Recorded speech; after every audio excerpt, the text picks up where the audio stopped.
अस्सलाम वालेकुम नाज़रीन, 6 नवंबर 2012 ते अमरीकी सदारती चूंडूं थी गुज़रियूं आहिनि ऐं उन जा नतीजा बि हाणे मुकमल तौर ते असांजे साम्हूं अची विया आहिनि, जंहिंमें हाणोको अमरीकी सदर बराक ओबामा इलेक्ट्रोल वोटनि जी हिकु वॾी वाज़े अक्सरियत खणी ॿियो दफ़ो सदारती चूंडुनि में कामयाबु थी वियो आहे ऐं अहिड़ी तरह हू अमरीका जे सभ खां वॾे सदारती उहिदे ते वरी विराजमान थी वेंदो ऐं हुन हिकिड़ी निराली तारीख़ बि ईअं ठाही आहे जो बराक ओबामा अमरीका जी तारीख़ में पहिरियों जेको कारो सदर आहे जेको ॿियो दफ़ो डेमोक्रेटिक पार्टी जे सीट ते चूंडिजी आहे। बराक ओबामा मौजूदा इलेक्शन में जेका काल थी ऐं उनजो हींअर ताईं हुते जुबिलेशन ऐं उनजो सेलिब्रेशन्स जारी आहिनि।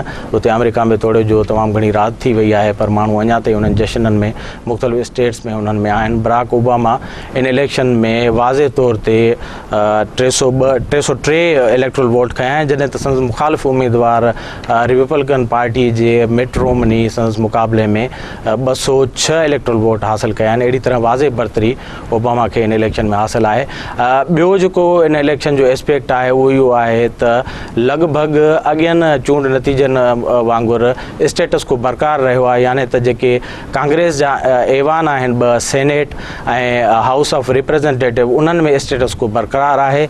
रिपब्लिकन पार्टी जेको आहे उहो हाउस ऑफ रिप्रेजेंटेटिव में पंहिंजी बरतरी क़ाइमु रखी आहे ऐं जॾहिं त सदर ओबामा जी डेमोक्रेटिक पार्टी खे सेनेट में साॻी बरतरी हासिल आहे जेका उन्हनि खे अॻु में हुई। अहिड़ी तरह अमरीका जे हिननि चूंडुनि में वरी अमरीकी अवाम स्टेटस को बरक़रार रखियो आहे। चयो पियो वञे थी अमरीकी तारीख़ जूं तमामु महांगियूं तरीन चूंडूं हुयूं, जंहिंमें $2 बिलियन ताईं ख़र्चु आयो आहे ऐं उन मां तमामु घणो जेको ख़र्चु आहे उहो मीडिया कैंपेन्स ते आयो, छाकाणि ॿिन्ही उम्मीदवारनि जेके फ़ैसिला कुन स्टेट्स आहिनि उन्हनि में पंहिंजनि वोटरनि खे अटैक करण लाइ तमामु घणियूं मीडिया कैंपेन्स ऐं सोशल मीडिया ते जेके आहिनि उहे कैंपेन्स उहे लॉन्च कयूं हुयूं, जंहिं ते तमामु घणो ख़र्चु आयो आहे। बहरहाल चूंडूं थी वियूं आहिनि। हिकु दफ़ो ॿीहर ओबामा जेको आहे उहो 20 जनवरी ते पंहिंजे नएं उहिदे जो कसम खणी वाइट हाउस में वेहंदो ऐं उते पंहिंजे मुल्क ऐं दुनिया बाबति पॉलिसियूं जोड़ींदो।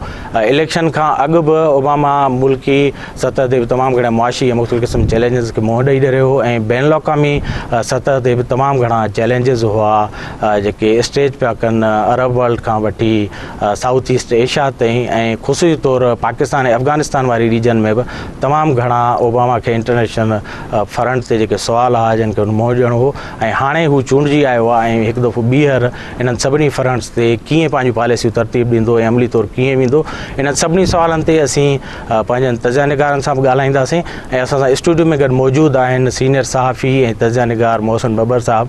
मोहसिन साहब असां हिननि डिफरेंट एस्पेक्ट्स ते इलेक्शन ते ॻाल्हाईंदा। मोहसिन, तव्हां सॼी इलेक्शन खे ॾिठो बि, मॉनिटर बि कयो ऐं मुख़्तलिफ़ एस्पेक्ट बि, प्री पोल जेको कुझु प्रोसेस ऐं उनखां पोइ चूंडूं, ओपिनियन पोल्स ऐं जेको कुझु थियो उहो तव्हांजी नज़र में एक्सपेक्टेड हो या उहे जेके तज़िया हुआ उन्हनि जे बरख़िलाफ़ कुझु आयो आहे? न, मजमूई तौर ते जावेद तव्हां ॾिठो त हीउ को अहिड़ो को न आहे सरप्राइज़ रिज़ल्ट मुंहिंजे नज़र में न आहे। ओबामा खे अचिणो हुयो, पर इहो ॾिसणो त शायदि कंटेस्ट केतिरो टफ थिए थो, छा तमामु वेझो कंटेस्ट थींदो या काफ़ी मार्जिन ओबामा खणी ईंदो, इहो ॾिठो पियो। पर हीउ जेको विच में उते डिज़ास्टर आयो वेरी रिसेंटली, उहो शायदि को मैटर करे सघे पियो उन्हनि स्टेट्स में, पर उहो ॾिठो आहे त असां काफ़ी हुननि मैनेज कयो उनखे ऐं शायदि उहो बि एज मिली वियो ओबामा खे, हुन में मामिलो थियो। पर प्रोसेस ॾिसो, प्रोसेस हिन इलेक्शन जा हिन ते पाण ॻाल्हायूं था त हुनजी छा सूरत हाल रही, किथां किथां खटियो ऐं कीअं खटियो ऐं छा थियो आहे। तव्हां ॻाल्हि बि कई हिन इलेक्शन में जेको महांगी तरीन इलेक्शन्स आहिनि, जीअं जीअं इलेक्शन US जूं ईंदियूं उहे महांगियूं थींदियूं वेंदियूं। हुनजो सबबु आहे हिकिड़ो, US इलेक्शन जेका थिए थी उहा हाणे गुज़िरियल 20-30 सालनि खां जो फिनोमेन आहे उहा तमामु घणी साइंटिफिक हुजे। हीअ आम पंहिंजूं इलेक्शनूं कोन्हनि माण्हू खणो बसनि में विझो ऐं खणी अचो उन्हनि खे वोट ॾियारियो, हीअ इलेक्शन ई न हूंदी। हीअ इलेक्शन में हमेशह माण्हुनि जो जेको ओपिनियन आहे उनखे हिट कबो आहे ऐं माण्हुनि खे इलेक्शन माण्हुनि जे ओपिनियन खे माण्हुनि जे हिन खे हिट करण जो तरीक़ो social media, overall electronic media आहे, प्रिंट मीडिया आहे ऐं सोशल मीडिया आहे। जंहिंमां सोशल मीडिया हिकिड़ो वॾो रोल प्ले करो, छाकाणि अमेरिका में सभु पढ़िया लिखिया माण्हू आहिनि, सोशल मीडिया हर कोई यूज़ करे थो। असां माण्हुनि खे न आहे वीचारा TV ते एक्सेस ई न आहे, रेडियो ते एक्सेस न आहे, त हू शयूं घणियूं हिट कंदियूं। तंहिंजे करे वधि में वधि पैसो बि इन्ही शयुनि ते ख़र्चु थिए थो। वॾियूं वॾियूं कंपनियूं हायर कयूं वञनि थियूं, जेके हिकिड़ी टर्मिनोलॉजी यूज़ थिए थी हाणे मीडिया में इम्प्रेशन मैनेजमेंट जी, उहो इम्प्रेशन खे मैनेज कयो वञे थो इन सॼे इलेक्शन्स में। त उन ते वधि में वधि पैसा ॾियनि था, एक्सपर्ट अचनि था, पोइ उन माण्हुनि खे हिट कनि था हुननि जे परसेप्शन ते। उहो ओबामा उनमें घणो कामयाबु असांखे नज़र आयो ऐं उन्हनि जी कैंपेन बि ठीकु ठाक हुई। रोमनी न उमेदवार हो, असांखे घणी उमेद न पई नज़र आई त हीउ एॾो को करे सघे थो, पर रोमनी जो जेको जेका टीम हुई पोयां उहा ओबामा खां वधीक स्ट्रॉन्ग हुई। हुन जो सबबु आहे जूइश लॉबी ऐं जेका ॿी लॉबी आहे हू तमामु स्ट्रॉन्ग आहिनि फाइनेंशियली। हुननि जा पैसा, हुननि जो ख़र्चु करणु, इन्वेस्टमेंट फाइनेंसर हुनजा वधीक स्ट्रॉन्ग आहिनि ओबामा जे मुक़ाबले में। पर बहरहाल ओबामा जो छा आहे, ओबामा खे सिंपैथी वोट बि तमामु घणो मिलियो आहे। जेके रहनि था कुझु अरब्स आहिनि, ॿिया मामला आहिनि। हाणे ॾिसो हिकिड़ो ॿी हिन प्रोसेस जी तव्हां बेसिकली सुवाल पुछो, केॾो न मूंखे अजीब ॻाल्हि थिए थी जॾहिं असां ॾिसूं था, पढ़ूं था, ओबामा 57 सदर आहे अमेरिका जो, 57 सदर आहे, 57 इलेक्शन आहे जंहिंमें 44 सदर आहे बेसिकली। 44 सदर थिया आहिनि। 1789 खां इलेक्शन शुरू थी हुई। 1789 में पहिरियों भेरो जॉर्ज वॉशिंगटन जेको आहे उहो सदर थियो। पर तव्हां प्रोसेस ॾिसो कहिड़ो ख़ूबसूरत आहे। 1789 खां वेंदे 2012-13 ताईं हिननि जा इलेक्शन कॾहिं विच में रुकिया न आहिनि, हर टाइम ते इलेक्शन थिया। हाणे हीउ मज़ाक़ न आहे, हीउ 200 सालनि जो जेको तव्हां इहो जेको प्रोसेस आहे, मुंहिंजे ख़्याल में दुनिया में घटि अहिड़ा मुल्क हूंदा जेके हिन प्रोसेस खे कंटिन्यू कंदा आहिनि। इहा मुंहिंजे ख़्याल में तमामु वॾी ॻाल्हि आहे। 57 इलेक्शन कॾहिं बि विच में तारीख़ न। तव्हांजी ॻाल्हि में हिकिड़ी एडिशन आउं ईअं कंदुसि, मूं बि पढ़ियो पियो त हिकिड़ो हिननि जो जेको इलेक्शन आहे उहो वेरी मच सैंडी जहिड़े ह्यूरिकेन में आयो हो, उन ॾींहुं बि हिननि इलेक्शन कया।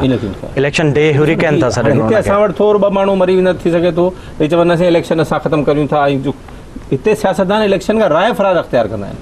हुते सियासतदान जेके बि आहिनि ऐं इस्टेब्लिशमेंट आहे उहो इलेक्शन न वेंदी आहे त कहिड़ी तरीक़े सां इलेक्शन ते प्रोसेस डीरेल न थिए। त इहा मां सम्झां थो अमेरिका जी इलेक्शन जी ख़ूबसूरती आहे, अमेरिका जी जमहूरियत जी ख़ूबसूरती आहे, ऐं हिन में वॾनि माण्हुनि खे सबक़ु हासिलु करणु घुरिजे। ॿी ॻाल्हि जेका मां कयां पियो, ॾिसो रोमनी जेका स्पीच कई आहे अॼु जेका हिन इलेक्शन खां बाद में, त सभिनी खां पहिरीं हुन मुबारकबाद ॾिनी ओबामा खे, न रुॻो हुनखे ॾिनी, हुनजे कारकुननि खे ॾिनी, ऐं हुन चयो त हीउ कारकुन हिन जा इहा हिन विन खे डिज़र्व कंदा।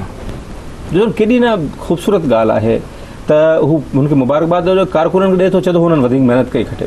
असां वटि हिते शाम खां वठी इल्ज़ाम लॻणु शुरू थींदा आहिनि ऐं पोइ उहो आख़िर 5 सालनि ते जेका ॿी हुकूमत ईंदी हलंदा आहिनि। तंहिं करे हीउ मामिलो मुंहिंजे ख़्याल में तमामु प्रोसेस खे असांखे जांचणु वॾो ज़रूरी आहे। असांखे सिखणु बि तमामु घणो ज़रूरी आहे, जेको असां शायदि असांजूं इस्टेब्लिशमेंट, असांजूं सियासी पार्टियूं इहा शइ ॾिसण लाइ तयारु कोन्हनि। असांखे ज़रूरत आहे। हाणे ऑफकोर्स हिन जा इम्पैक्ट्स आहिनि पंहिंजा, ओबामा जी पॉलिसीज़, ॿिया मामला आहिनि। हिकिड़ी ॻाल्हि ख़ुशाइंद आहे त ओबामा जो अचणु, हुनजी पॉलिसीज़ जी ख़बर आहे, पाकिस्तान जा इम्पैक्ट हुन ते छा थींदा, ॿिया मामला थींदा। हिन ते तव्हां ॻाल्हाईंदो, पंहिंजे महिमान सां ॻाल्हाईंदो शायदि। पोयनि 3 सालनि में था ॾिसो, 30-35 सालनि में जेको बि सदर अचे थो 2 भेरा ज़रूरु चूंडियो वियो आहे, सवाइ जॉर्ज वॉशिंगटन सीनियर जी, जॉर्ज बुश सीनियर।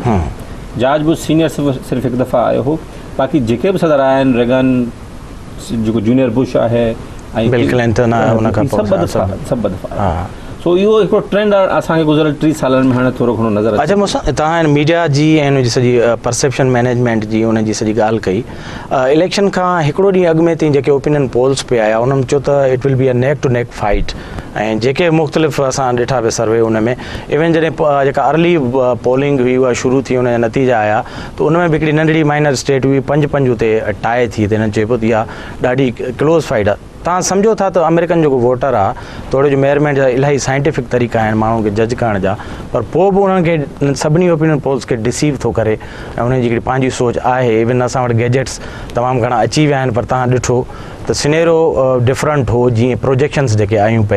ऐं ॿियो इहो जेको एस्पेक्ट हो त जेके डिबेट्स थियूं, उन खां पोइ इहो चयो पियो वञे त ओबामा उन डिबेट्स में को सुठो डिलीवर न करे सघियो ऐं वेल प्रिपेयर्ड न छा। ही थोरो तव्हां इन ते बि थोरी डेलिब्रेशन कयो त इहो इम्तिहान वारो तरीक़ो आहे छा, त डिबेट वारे ॾींहं ते जेकॾहिं को माण्हू फिज़िकली बीमार आहे, तयारु न आहे, कंपोज़ न आहे, ऐं उन ॾींहुं डिलीवर न करे सघे त उनजी ओवरऑल जेके पॉलिसीज़ ऐं पार्टी ऐं सभु शयूं जेके आहिनि उहे मैटर नथियूं कनि। ॾिसो इशू इहो हूंदो आहे सॼी दुनिया में आहे। मां जॾहिं लफ़्ज़ इस्तेमालु कयो इम्प्रेशन मैनेजमेंट, हीअ सभु रिज़ल्ट्स जेके पोल हूंदा आहिनि इम्प्रेशन मैनेजमेंट जो नतीजो हूंदा आहिनि। पोल्स छा हूंदा आहिनि? पोल सिर्फ़ु मां इलेक्शन्स में हिकिड़ी पोल खे मञां थो, उहो इलेक्शन जे ॾींहं में जेको वोट विझण माण्हू वञे त उहे पोल आहे, बाक़ी पोल एक्यूरेट न आहिनि हूंदा। इवन जेको ही पोल आहिनि, ॾिसो हीउ हिकिड़ो माण्हू जो ओपिनियन हूंदो आहे। तव्हां वोट कंहिंखे ॾींदो?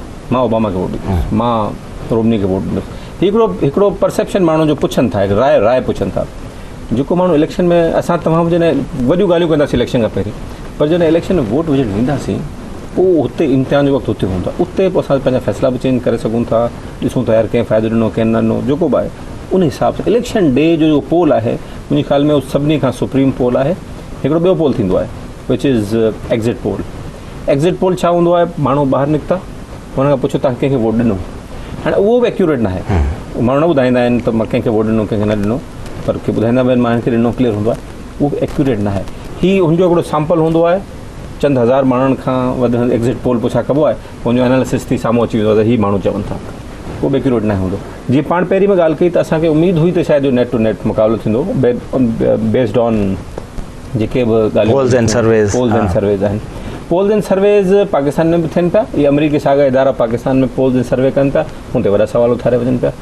उहो सवाल ॾिसो, पाकिस्तान में 18 करोड़ आबादी आहे ऐं हू सर्वे कनि था 5000 8000 मैक्सिमम 10,000 माण्हुनि जो सैंपल, ऐं 10,000 माण्हुनि जी राय खे तव्हां 18 करोड़ माण्हुनि जी राय इस्तेमालु नथा करे सघो। उते बि ईअं आहे, उते हुनजो ॾिसणो पवंदो सैंपल केतिरो आहे, सैंपल जेकर तमामु नंढो आहे हुनजे बेस ते सॼे मुल्क जी तव्हां ॿुधायो त इहो मुमकिन न हूंदो। मुख़्तलिफ़ फैक्टर इन्वॉल्व हूंदा आहिनि।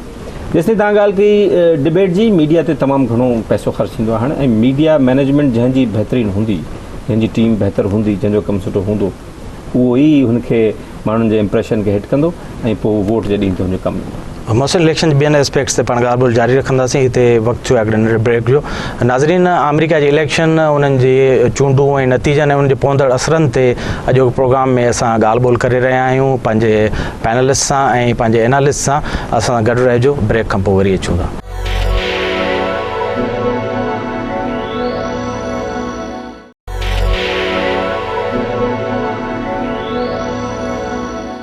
वेलकम बैक नाज़रीन। मौसम असां ॻाल्हाए पियो त सदर ओबामा हाणे चूंडजी आयो आहे ऐं पाकिस्तान ॾांहुं हुनजी हिकिड़ी स्पेसिफिक पॉलिसी रही आहे गुज़िरियल टेन्यूअर में, जंहिंमें जेको आख़िरी हुनजो हिसो आहे टेन्यूअर जो ॾाढो हार्श रहियो टुवर्ड्स पाकिस्तान, ऐं तालुकात हुन लोएस्ट एब ते रहिया तमामु घणो हुनजी इलेक्शन। ऐं पोइ त वरी कैंपेन हुननि जी जीअं अची वई त ज़ाहिर आहे हुननि उते हुननि खे शायदि पाज़ वारो बटन लॻाए छॾियो त ॾिसिजे त पोइ केरु थो अचे। हाणे वरी ओबामा अची वियो आहे जॾहिं त पाकिस्तान ॾांहुं जेका हुनजी पॉलिसी आहे, स्पेशली पाकिस्तान जो स्टेंस आहे, ड्रोन हमला तमामु वॾो इशू आहे, ऐं वज़ीरिस्तान वारो जेको ऑपरेशन आहे उन ते उहे चवंदा रहिया आहिनि त हिन ते जेको तव्हां कयो न त असां कंदासीं। ऐं अफ़गानिस्तान मां जेको विड्रॉल आहे लार्जर पर्सपेक्टिव में, उहो बि असां ॼण इंटीग्रेटेड आहे, उनखे सेपरेशन में असीं नथा ॾिसी सघूं, उन खिते में पाण रहूं था ऐं अमेरिकन्स असांखे एपाक खिते वांगुरु था ॾिसनि पिया, सेपरेट नथा ॾिसनि। त इन्हनि सभिनी शयुनि में तव्हां का तब्दीली नथा ॾिसो, या जीअं असां हुसैन हारून सां ॻाल्हायो हिकिड़ी हार्शनेस असांखे ॾिसण में हूंदी, छाकाणि हाणे ओबामा वटि ॿिए टेन्यूअर या टे टेन्यूअर जी ॻणती कान्हे, हिकिड़ी क्लियरिटी ऑफ थाट हुननि वटि हूंदी ऐं असां वधीक सख़्ती सां हिन रीजन में पेश ईंदा। तव्हां कीअं था ॾिसो? जावेद, मूंखे मुंहिंजी ज़ाती राय आहे, मुंहिंजो ज़ाती तजुर्बो 2014 ताईं मूंखे नज़र नथो अचे त ओबामा को घणी सख़्ती कोन्हे। राय अचे पई त सख़्ती शायदि हार्श मथां थी वञे, इन करे उनजो सबबु इहो आहे 2014 में फ़ौजूं वापसि कढणियूं आहिनि। इन 2014 ताईं फ़ौजूं वापसि कढंदे पाकिस्तान सां ख़राबु तालुकात कीअं रखी सघजनि था, बिना पाकिस्तान जो इहो प्रोसेस कंप्लीट कीअं थींदो, हिकु वॾो सुवालु आहे। कीअं थींदो त अफ़गानिस्तान में फ़ौजूं वापसि हली वञनि, हिन में पाकिस्तान जो रोल न हुजे। तंहिंजे करे मां नथो सम्झां त 2014 ताईं एॾो वॾो, मुंहिंजे ख़्याल में विच में कुझु नंढा वॾा मामला थींदा, इहे थींदा रहंदा। ड्रोन्स मूंखे बंदि थींदे नज़र कोन था अचनि, ड्रोन्स जारी रहंदा। ड्रोन्स में ही थी सघे थो को टेक्नोलॉजी चेंज कनि पिया, को तरीक़ेकार चेंज कनि पिया, ॿिया मामला अचनि पिया। ड्रोन ॾिसो, ड्रोन जेको आहे ईअं त कोन्हे को जहाज़ ईंदो आहे ऐं बम हणी हलियो वेंदो वापसि। ड्रोन जी जेका हेठां सपोर्ट आहे, जेका ग्राउंड सपोर्ट आहे, उहा हुन में का चेंजिंग जी असां ॻाल्हि ॿोल ॿुधूं पिया। मूंसां असां सां लाइन ते गॾु आहिनि नाले वारा तज़नीगार शुआब बोस्तो साहब, उन्हनि सां ॻाल्हि ॿोल था कयूं इन ते। शुआब साहब, असां अमेरिकी इलेक्शन जे नतीजनि ऐं उनखां पोइ पवंदड़ जेके असर आहिनि आलमी तौरु, उन्हनि ते ॻाल्हि ॿोल पिया कयूं। पहिरियां त तव्हां असांखे मुख़्तसरनि हिकिड़ो ॿुधाइजो त तव्हां अमेरिकी इलेक्शन जेके नतीजा आया आहिनि ज़ाती तौरु कीअं पियो ॾिठो, त उहे तव्हांजे उन एक्सपेक्टेशन्स ऐं तजनि मुताबिक़ आया आहिनि या इन में का जेका तब्दीली ॾिसण में पई अचे? मजमूई तौरु पंहिंजी मुख़्तसर से ॾियो त पोइ पाकिस्तान सां ईंदड़ जेके तालुकातनि जी नेचर आहे उन ते तव्हां सां ॻाल्हाईंदासीं। साईं, इहो आहे त अमेरिका जी जेका इहा मौजूदा इलेक्शन हुई, इन में तमामु वॾी डिवीज़न हुई, छाकाणि त अमेरिका जे अंदरि काफ़ी अर्से खां पोइ, शायदि वियतनाम वॉर खां पोइ वरी हिकिड़ो आइडियोलॉजिकल जेको आहे सो डिस्कोर्स थियो, जंहिंमें काफ़ी इशूज़ हुया। इकोनॉमी टॉप ते हुई, पर हिन सां गॾोगॾु काफ़ी ॿिया इशूज़ आहे, गे राइट्स हुया, अबॉर्शन जा इशू हुया, रिप्रोडक्टिव राइट्स जे बारे में, औरतुनि जे बारे में। तो काफ़ी ॾाढी हिकिड़ी इंट्रस्टिंग क़िस्म जी इलेक्शन हुई। पर नो डाउट हिन ते जेको अल्टीमेटली जेको डोमिनेटिंग फैक्टर हुयो उहो इकोनॉमी हुई, ऐं उन में हिकिड़ो नंढड़ो सेगमेंट जेको आहे उहो ऑफकोर्स फॉरेन पॉलिसी जो बि हुयो। पर मां सम्झां थो त इन इलेक्शन्स जो जेको मोमेंटम हुयो उहो यकीनन काफ़ी वक़्त ताईं अमेरिका में रहंदो, छाकाणि त जंहिं तरीक़े सां इहा सॼी डिबेट हली आहे ऐं जंहिं तरीक़े सां अल्टीमेटली अमेरिकन इलेक्टोरेट जेको आहे सो कंटिन्यूटी खे सपोर्ट कयो आहे, छाकाणि त तव्हांखे यादि आहे त मिट रॉमनी जो जेको स्लोगन हुयो उहो इहो त असां हिन पूरे सिस्टम खे चेंज कंदासीं। जॾहिं त ओबामा जी जेका पॉलिसी हुई उन सां बिल्कुलु बुनियादी तौर ते ख़िलाफ़ पियो करे, इकोनॉमी जे हवाले सां बि ऐं ॿियनि सोशल वग़ैरह इशू जे हवाले सां बि। सो मां सम्झां थो त अमेरिका जे अंदरि हूअ बि हिकिड़ी ट्रेडिशन रही आहे त जेको सिटिंग प्रेसिडेंट हूंदो आहे उनखे आमतौर ते रिस्पेक्ट ॾिनी वेंदी आहे, उनखे ॿियो टर्म मिलंदो आहे, सवाइ एक्सेप्शनल केसिस में जीअं Carter because of Iranian revolution, या जीअं बुश जेको आहे इकोनॉमिक कोलैप्स जे करे न करे सघियो सेकेंड टर्म। बाक़ी आमतौर ते सेकेंड टर्म ॾींदा आहिनि अमेरिकन्स। पर मां सम्झां थो त इहो ओबामा खे क्रेडिट मिलणु घुरिजे। ओबामा तमामु घणी महिनत कई ऐं ओबामा जी टीम ॾाढी ज़बरदस्त हुई, ऐं ओबामा पंहिंजे पॉलिसीअ खे कंहिं तरीक़े सां सेल करण में कामयाबु रहियो ऐं कंसिस्टेंट रहियो। जॾहिं त मिट रॉमनी जेको हुयो उन में काफ़ी वॾे मोटे जेको हुन ते जेको हाणे तव्हां जेकॾहिं ॿुधंदव डिस्कशन त इहो ई आहे सभिनी जो ऑब्ज़र्वेशन त हू क्रेडिबल न हुयो, मतिलबु हू ॾाढो कॉन्ट्राडिक्टरी हुयो पंहिंजे ई मामले में, पंहिंजनि ई ॻाल्हियुनि खे जेको आहे सो हुन कॉन्ट्राडिक्शन कई ऐं जेके दलील ॾिनई हुन सां गॾु हुन वटि को कन्विंसिंग फैक्चुअल आर्ग्यूमेंट न हुयो, तंहिंजे करे माण्हुनि खे हुन जे बारे में शक हुयो। सो इन जे करे मां सम्झां थो ओबामा खटी वियो, जो कंटिन्यूटी खे हुन कंहिं तरीक़े सां सेल कयो आहे। अच्छा शहाब साहब, डिबेट्स में असां ॾिठो त पाकिस्तान हिन खिते मुतालिक़ जेके बयान हुआ ॿिन्ही जा ऑलमोस्ट हिकु जहिड़ा हुआ, सवाइ कुझु थोरियूं ॻाल्हियूं जेके रिपब्लिकन या रोमनी मुख़्तलिफ़ नमूने सां बि कयूं। तव्हां छा था ॾिसो पिया त मजमूई तौरु जेका हीअ अफ़गानिस्तान मां विड्रॉल जी पॉलिसी आहे ऐं उनखां पोइ पाकिस्तान सां जेको तालुकातनि जी जेका फ्रेजाइल नेचर आहे उनजो हाणे छा हिकिड़ो तव्हां क्लियर कट को ॾिसो पिया थींदे, को ढांचो नज़र ईंदो ऐं ओबामा उन ते हिकिड़ो क्लियर कट स्टैंड वधीक प्रैक्टिकली अमल थींदो, या ईअं ई अहिड़े क़िस्म जा तालुकात हलंदा रहंदा ऐं ही टेन्यूअर बि गुज़री वेंदो अमेरिकन सदर जो? हाणे अनफॉर्चुनेटली अमेरिका में त ख़ैर इलेक्शन्स थींदा आहिनि, पर अनफॉर्चुनेटली हाणे पाकिस्तान में इलेक्शन्स थियण वारियूं आहिनि ऐं जेका गैर यकीनी सूरत हाल अमेरिका में हुई उहा हाणे पाकिस्तान में शुरू थींदी। ऐं पाकिस्तान जे अंदरि बि अनफॉर्चुनेटली काफ़ी ठीकु ठाक क़िस्म जो आइडियोलॉजिकल डिवाइड पैदा थियो आहे ऐं उहो वधंदो थो वञे। ऐं हाणे जेको तासुर आहे घटि में घटि उहो इहो आहे त शायदि जेका इहा जिहादी जेका लहर आहे या उहो थ्रेट आहे इहो कराची जहिड़े मेट्रोपॉलिटन एरियाज़ खे बि जेको आहे सो पंहिंजे असर हेठि वठंदो। ऐं जेको हैदराबाद में फायरिंग थी आहे या कराची में जेको मुस्तक़िल टारगेटेड किलिंग सेक्टेरियन बुनियादनि ते थिए थी, इहो बि सम्झो इहो वञे थो त शायदि हिन जा बि हिकिड़ा पॉलिटिकल रीज़न्स बि आहिनि ऐं हिन जा पॉलिटिकल इम्प्लिकेशन्स बि आहिनि। सो पाकिस्तान जे लाइ हाणे ॾाढो हिकिड़ो क्रिटिकल फेज़ शुरू थियो आहे, छाकाणि त अमेरिका में जॾहिं सेकेंड टर्म प्रेसिडेंट खटंदो आहे त ॾाढो श्योर फुटेड हूंदो आहे, ॾाढो कॉन्फिडेंट हूंदो आहे, उनखे पोइ काफ़ी घणी जेको आहे सो स्पेस हूंदी आहे, छो त हुनखे इहा परवाह न हूंदी आहे त हुनखे नेक्स्ट इलेक्शन खटणी आहे। हा, हुनजे लाइ इहो ज़रूरु हूंदो आहे त उहो लेगसी छॾे, हिस्ट्री में जॻह पैदा करे ऐं अमेरिका जे अंदरि पंहिंजो हिकिड़ो लॉन्ग टर्म जीअं क्लिंटन हिकिड़ो पंहिंजो इम्पैक्ट या पंहिंजी हिकिड़ी इम्प्रिंट छॾे वञे। सो ओबामा यकीनन हाणे जेकॾहिं पाकिस्तान सां डील कंदो त ॾाढो कॉन्फिडेंट हूंदो ऐं ओबामा जी जेका हूअं बि जेका पॉलिसी रही आहे जेको हुन इलेक्शन में अनाउंस कई आहे त 2014 ताईं हुनखे इहे ट्रूप्स वापसि करणा आहिनि। पर उहो मां नथो सम्झां त जेका वापसी आहे उहा का डिफीट जी सूरत में एक्सेप्ट कंदो।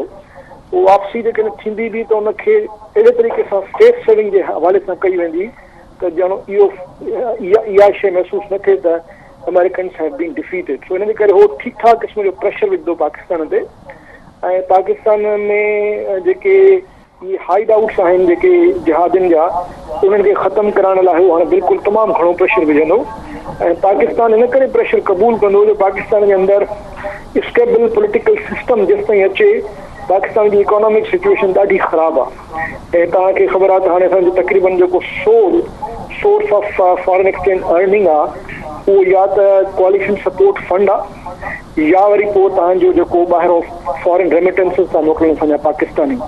सो थी सघे थो त पाकिस्तान खे वरी IMF ॾे वञिणो पए, उन में बि तव्हांखे अमेरिकन्स जी ज़रूरत पवंदी ऐं थी सघे थो तव्हांखे अमेरिकन्स खां वधीक मिलिट्री ऐं सिविल एड जी बि ज़रूरत पए। सो पाकिस्तान फॉर इकोनॉमिक रीज़न्स यकीनन चाहींदो त अमेरिका सां तालुकात बहितर रहनि ऐं हूअं बि रीजनल हवाले सां बि पाकिस्तान जी हाणे उहा पोज़ीशन कोन्हे जो को हिकिड़ो हार्ड लाइन रखे, ख़ासि तौर ते जेके इहे नॉर्थ वज़ीरिस्तान वारा जेके असांजा प्रॉक्सी वेठा आहिनि। वॾी महिरबानी शोहाब उस्तो साहब, असां वटि टाइम थोरो मुख़्तसर आहे, तव्हांजी वॾी महिरबानी पंहिंजी इनसाइट ॾियण जी। मौसम शोहाब जीअं ॿुधायो त हाणे थोरो आर्म ट्विस्टिंग जो टाइम आहे, छाकाणि असांजा पंहिंजा जेके बॉटल नेक्स आहिनि या क्रंचिस आहिनि, फाइनेंस असांजी जेका इकोनॉमी आहे उहा सॼी तबाह लॻी पई आहे ऐं पॉलिटिकल असांजो कोई एस्टेब्लिश सिस्टम हिकिड़ो स्टेबल कोन्हे को, त इहे हैंडीकेप्स हूंदा जंहिं ते हू अमेरिकन्स ऐं असां हुन ॾिसंदासीं, हुननि जी ॻाल्हि बि मञींदासीं, हुन में सख़्ती बि हूंदी। तव्हां छा था सम्झो? ॾिसो, हिकिड़ी ॻाल्हि बिल्कुलु ठीकु कई आहे शाहब त ही जहाज़ी आउटफिट्स जेके आहिनि उन ते प्रेशर वधंदो हिन करे, पर मां पाण सम्झां थो त इहो इलेक्शन ताईं मूंखे मुमकिन थिए थो, माना हिन में अञा 5-6 महीना लॻंदा, जेसि ताईं इलेक्शन अचे थी 5-6 महीना हिन में लॻंदा। 5-6 महीननि जो शायदि ही हुकूमत ऐं इस्टेब्लिशमेंट पाकिस्तान जी ही टाइम वठी वञे। हाणे ॾिसो, वज़ीरिस्तान ऑपरेशन जी ॻाल्हि थी पई वेरी रिसेंटली मलाला जे इन वाक़े खां त असांजो गवर्नमेंट चयो न हींअर टाइम ठीकु न आहे ऐं इस्टेब्लिशमेंट बि पाण में इहो तय कयो त फ़िलहालु टाइम ठीकु न आहे, बाद में ॾिसंदासीं। छाकाणि इलेक्शन प्रोसेस में जेकॾहिं रुख न थियो त पाकिस्तान जा हुनजा रिपरकशन अलॻि आहिनि, हुन जूं प्रॉब्लम अलॻि आहिनि। पाकिस्तान इकनॉमिक क्राइसिस में आहे हींअर, उहो निकिरी नथो सघे पियो, काफ़ी वक़्त खां इहो मामिलो हले पियो। पाकिस्तान खे पैसनि जी ज़रूरत आहे, नए इलेक्शन में वञिणो आहे, पैसनि जी ज़रूरत आहे। हू त ख़ैर एतिरा पैसा न आहिनि, पर बहरहाल ओवरऑल इकोनॉमी खे त थोरो धिको ॾियणो आहे, धिके ते हलूं पिया असां काफ़ी वक़्त खां। IMF मां पैसा ईंदा, वर्ल्ड बैंक जा प्रोजेक्ट्स ईंदा, ADB जा प्रोजेक्ट्स ईंदा, ॿिया पैसा ईंदा। इन्हनि सभिनी इदारनि में अमेरिका जेसि ताईं यस नथो करे तव्हांखे पैसा नथा मिलनि। ॿियो तव्हांजी इकोनॉमी को 6 महीननि में को वॾो इनकलाब आणींदी कोन, तंहिंजे करे पॉसिबल ई आहे त प्रेशर असां जेके आहिनि इहो सस्टेन न करे सघंदासीं ऐं इहे प्रेशर असां मथां ईंदा पाकिस्तान जे मथां ऐं हू पॉलिसी जेकी अमेरिका चाहे थी हुन में थोरो रद्द बदल थींदो, उहे अमेरिकन पॉलिसी हलंदियूं। कराची फैक्टर तमामु अहम आहे, कराची फैक्टर इन करे अहम आहे, मूंखे थोरो हंच आहे त कराची हाणे शायदि तालिबान जी बैटल फील्ड जेका थिए उहो कराची थिए, हुनजो सबबु नज़र अचे पियो कराची में तो तेज़ी असांखे नज़र अचे पई हिन जहादी आउटफिट्स जी। ॿिया आहे MQM हिकिड़ो फोर्स आहे जेको शायदि हिते को पंहिंजो रोल प्ले करे। हाणे उहो ज़ाहिर MQM प्रो अमेरिका आहे, उहो प्रो अमेरिकन पॉलिसीज़ हू टो कंदा ज़रूरु, उहो कहिड़े हाणे थिए छा थो हीउ ॾिसणो पवंदो हिन सॼे मामले खां। डिसंबर खां पोइ मूंखे लॻे थो कुझु शयूं वाज़े थियणु शुरू थींदियूं आहिस्ते आहिस्ते, छाकाणि डिसंबर में जीअं हू नेक्स्ट कंटिन्यूएशन गवर्नमेंट जी ईंदी, हू त ख़ैर कंटिन्यू आहे हू, पर हुते तव्हांखे क्लियर शयूं डिसंबर जनवरी में पिक्चर नज़र ईंदी, पाकिस्तान जी इलेक्शन जी बि, अमेरिकन पॉलिसी जी बि। 1 महीने में तव्हांखे मामला मुंहिंजे ख़्याल में वाज़े थींदा वेंदा, पर इहो आहे जो मूंखे को प्रॉब्लम घणो नज़र कोन थो। पाकिस्तान अमेरिका तालुकात में वॾो को प्रॉब्लम जेसिताईं को वॾो वाक़ियो नथो थिए, वॾो वाक़ियो थियणो हो साम्हूं वारो थी चुको, हाणे मूंखे वॾो वाक़ियो को थींदो को नज़र कोन थो अचे। अच्छा, ये मुख़्तलिफ़ थ्योरीज़ वेंदे वेंदे पाण हिन ते ॻाल्हायूं क्वाइन पियूं थियनि त हिते को अहिड़ो सिस्टम अचे जेको केयर टेकर हुजे, थोरो प्रोलॉन्ग थी वञे पाकिस्तान जी जेका इंडिजिनियस सूरत हाल आहे उनजे करे। हाणे थींदो इहो आहे त हिकिड़ी होप हूंदी आहे त रिपब्लिकन्स जेके माज़ी में आया उन्हनि अहिड़नि पीरियड्स खे या जे डिक्टेटोरियल जेके रिजीम्स उन्हनि खे सपोर्ट कयो, पर डेमोक्रेट्स जेके आहिनि उहे फोर्स कंदा आहिनि त तव्हां इलेक्शन कयो या लिबर्टीज़ ते सिविल राइट्स ते हिन तमामु घणो सॼी दुनिया में हिननि जो हिकिड़ो स्टैंस हूंदो आहे, डंडो बि हूंदो आहे। तव्हां छा था पिया सम्झो त अहिड़े क़िस्म जा जेके असां वटि हिते थ्योरीज़ अचनि पियूं, हाणे जेका ओबामा जी इलेक्शन आहे या हीअ जेका रिजीम कंटिन्यू थी करे, उन सां उहे ड्रीम्स केतिरा जेके आहिनि उहे डिमिनिश थींदा? बिल्कुलु, हीउ जावेद आख़िर में ॾाढो सुठो सुवालु कयो इन करे जो हीउ जेको पॉलिटिकल सिविल राइट्स ते ऐं ह्यूमन राइट्स ते जेका अमेरिका जो ज़ोर आहे, तव्हां हुनजो नतीजो छा निकितो आहे? हुननि जी तव्हां ॾिसो पहिरीं दफ़ा थियो आहे त हिन ओबामा बलूचिस्तान जे टुवर्ड्स पॉलिसी जेका आहे उन जेका ख़ामोशी हुननि जो जेको बिज़नेस कोन उन चवंदा हुआ न फॉर बिज़नेस, पर तव्हां ॾिठो पोइ 2-3 सालनि में बलूचिस्तान ते हू पंहिंजा पॉलिसी स्टेटमेंट्स पंहिंजा ॾियणु शुरू कया आहिनि। ऐं ॿी ॻाल्हि, सिंध ते हुननि जी पॉलिसी चेंज थी आहे गुज़िरियल 2 सालनि खां, हुनजो घणो इंट्रैक्शन शुरू थी वियो आहे। हीअ सभु शयूं ॾिसो वर्कआउट कनि पिया त सिंध ऐं बलूचिस्तान में असां पंहिंजो कमकार करियूं, ऐं हू ज़ाहिर इहे राइट्स जी ॻाल्हि कनि पिया, हीअ जेके एक्स्ट्रा जुडिशियल किलिंग्स थियनि पियूं, मिसिंग पर्सन्स वारा मामला हिन ते घणो ज़ोर ॾियनि पिया। ऐं हिन जो सॼो रिफ्लेक्शन तव्हांखे नज़र अचे थो सुप्रीम कोर्ट में बि तव्हांखे गवर्नमेंट जे फ़ैसिलनि में बि ही सभु शयूं हिते थियनि पियूं त हीउ हिकिड़ो अहम फैक्टर आहे जो मां सम्झां थो अॻिते हली इन मामले खे बि हू ॾिसंदा ऐं हिन ते शायदि थी सघे थो वधीक तेज़ी बि अचे पर हुननि जो घणो फ़ोकस जीअं मां पहिरीं बि चयो कराची वेस्ट ऑफ सिंध बलोचिस्तान ही मूंखे गुज़िरियल ईंदड़ 2-3 सालनि में वधीक नज़र अचे थो ऐं बलोचिस्तान में मूंखे नेशनलिस्ट जी गवर्नमेंट ठहंदे नज़र इहो अलाए छो मतिलबु जीअं असांखे कुझु नज़र आयो आहिनि तव्हां बलोचिस्तान ते काफ़ी तव्हांखे आहे बलोचिस्तान में प्रो अमेरिकन टाइप का शइ नज़र अचे पई सिंध में सूरत हाल कुझु डिफरेंट नज़र अचे पई इहो सॼो इम्पैक्ट ज़रूरु ओबामा जी पॉलिसीज़ जो पाकिस्तान जी पॉलिसीज़ जो हिते असांखे थींदो ज़रूरु नज़र अचे थो उन जो फ़र्क़ु पवंदो फ़र्क़ु हाणे ॾिसो मूंखे उमेद घणी आहे त पॉज़िटिव फ़र्क़ु पवंदो छाकाणि माण्हुनि जो प्रेशर वधे पियो हिन हुकूमत ते पाकिस्तान एस्टेब्लिशमेंट पॉलिसीज़ ते प्रेशर वधे पियो मुख़्तलिफ़ पॉलिसीज़ जो हू हाणे बैक ट्रैक कनि पिया हाणे एॾी सख़्ती पाकिस्तान जी एस्टेब्लिशमेंट करणु हू नथा करे सघनि आहे अमेरिका आहे MQM फैक्टर आहे पीपल्स पार्टी आहे सिंध में नेशनलिस्ट फैक्टर आहे बलोचिस्तान में बलोच फैक्टर आहे त हिन रीजन में पंहिंजे 2 सूबनि में जेको मूंखे नज़र अचे थो त काफ़ी चेंज पॉलिसीज़ कुझु थींदियूं कुझु पर हिन में तब्दीली ईंदी हाणे उहो शेप छा वठंदी उहो हुकूमत ठहण खां पोइ छा शेप वठंदी उहो असांखे नज़र ईंदी मोहसिन तमामु वॾी महिरबानी असांजे प्रोग्राम जो वक़्तु पुॼाणी ते पहुचे पियो ईंदड़ प्रोग्राम में वधीक इन्हनि ते इशूज़ ते डेलिब्रेशन कंदासीं अमेरिका जूं चूंडूं ऐं उनजा पवंदड़ जेके असर आहिनि सॼी दुनिया ते ख़ासि करे असां ते नाज़रीन अॼु असांजो ख़ुसूसी प्रोग्राम अमेरिकी चूंडूं उनजे नतीजनि ऐं इम्कानी तौरु पॉलिटिक्स ऐं ग्लोबल पॉलिटिक्स ते पवंदड़ असर जंहिं असां बि शामिलु आहियूं उन खिते में पाकिस्तान ऐं उनजा पाड़ेसरी मुल्क उन ते कहिड़ा पवंदा असां पंहिंजे पैनलिस्ट ऐं पंहिंजे महिमाननि सां उन ते ॻाल्हि ॿोल कई यकीननि तव्हां वटि हिकिड़ा उनजा मुख़्तलिफ़ एस्पेक्ट जेके आहिनि अमेरिकी चूंडुनि जा ऐं उनजे नतीजनि जा तव्हां जी अॻु अनफोल्ड थिया हूंदा पंहिंजे मेज़बान जावेद तव्हांखे इजाज़त ॾींदा अल्लाह भाई